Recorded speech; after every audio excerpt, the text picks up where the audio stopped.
The story is told of a guy named Izzy Cohn who knew everybody. Izzy Cohn was just so deeply connected. Even his closest friends could not believe how connected he was. They were incredulous. They would say to him, "Izzy, I bet you don't know Oprah Winfrey." He takes out his cell phone, he calls Oprah, he starts FaceTiming with her, and his incredulous friends can hear her voice through the screen saying, "Izzy, I miss you. When will you give me some time? When can we hang out together?" His friends say, "Fine. I bet you don't know Bruce Springsteen." Takes out his cell phone, and he starts FaceTiming with Bruce Springsteen. And his friends can hear him say, "Izzy, I miss you. The guys in the E Street Band, they miss you. They're asking for you. Hey, guess what? We are going to be playing in the Meadowlands Wednesday night. Come to the show, and afterwards, you'll hang out with us backstage, and we'll schmooze." His friends say, "Okay, but I bet you do not know the Pope." "Actually, I do." But he says, "I don't want to prove it through screens. Why don't we go to the Vatican together, and we'll see what happens." So Izzy Cohn and his incredulous friends, they go to the Vatican. And they go to the town square where the big public mass is going to be celebrated. And Izzy Cohn says to his friends, "Listen, why don't you stay here? I'll catch up with you in a little bit." And his friends are waiting, and then at the designated hour, who should walk out ready to preside over the Mass but His Holiness, dressed in beautiful, resplendent papal garb. And who should be walking out with the Pope but Izzy Cohn?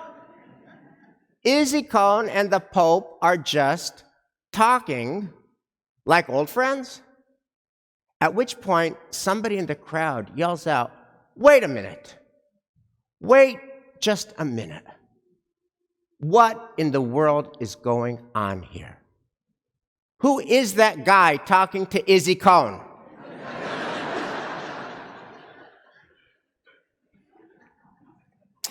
Now, if you are engaged in the life of Temple Emanuel, we cannot promise you that you will know Oprah Winfrey, and cannot promise you that you will know Bruce Springsteen, and cannot promise you that you will know the Pope.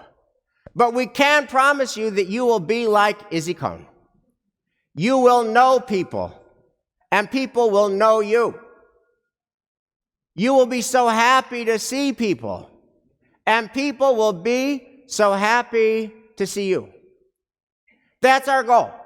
For every person, 100% of the people who walk through the door at 385 Ward Street or Ashford Road, that they are seen, that they are cared for, that people know their names. You all know this. Belonging is just so important.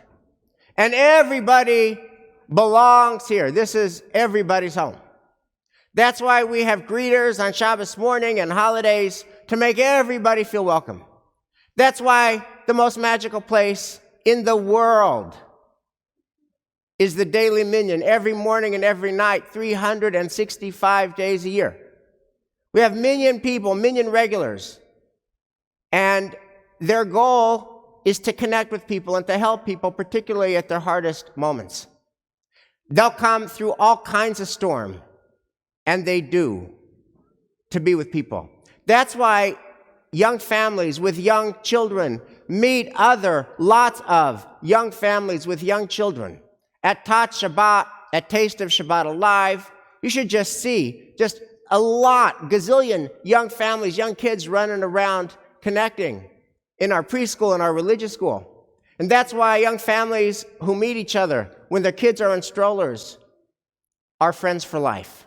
Now, something very important happens when you get seen, which is that you are inspired to see other people and to give your gift of energy to other people. And so at our shul, there's a constant double mitzvah, a constant double dividend happening, which is that people will do an underlying mitzvah, that's the first mitzvah, but they find extra meaning doing it with other people and bonding. I'll just give you a few quick examples. We're running 3 different missions to beloved Eretz Yisrael. Nothing's more important than going to Israel. Nothing is more important than going to Israel. Go to Israel. Always, but especially go to Israel in the year of Israel's 75th. And so we're going in December, and we're going in April with CJP Spark, and we're going in June with Hartman. And everybody who goes on these trips gets the double mitzvah. They get to be in Israel, which is like a miracle, and they get to be in Israel with one another and bring that connectedness back home. Here's another one. We have a task force that's devoted to combating anti-Semitism and hatred in all of its forms. That's obviously super important. And the people who work on this task force do it together, double mitzvah. And here's another one, refugee resettlement work.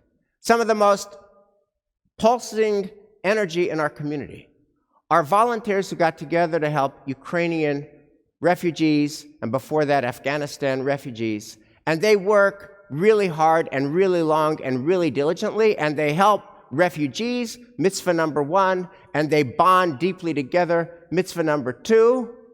And that happens all the time, and it takes root at the youngest age. I'll never forget this. One day, Eliza comes into my office, and she says, "Oh my God, look at this." And she shows me an envelope, and in the envelope is a check.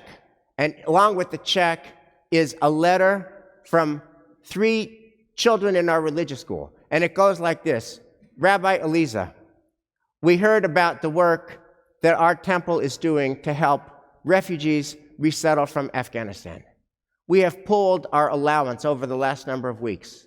We want to give you our allowance money. We know it's not a lot of money, but it is a really important cause. Those children are 11 and 8 and 5 years old. I'm telling you, when you get seen, you see other people. When you get cared for, you care for other people.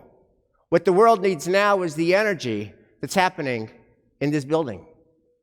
Now, to run a synagogue like ours, we are blessed to have 1,450 families. We have grown during the pandemic. We haven't shrunk during the pandemic. We have grown during the pandemic. We have 4,000 souls. And to see everyone and know everyone's name whenever they walk through the doors,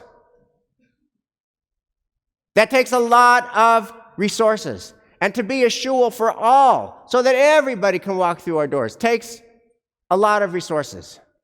And that's why the annual appeal is so critical. That's why it's worth talking about on our holiest day, because without it, we can't do our holiest work. Like, why do I bother you with this every year forever?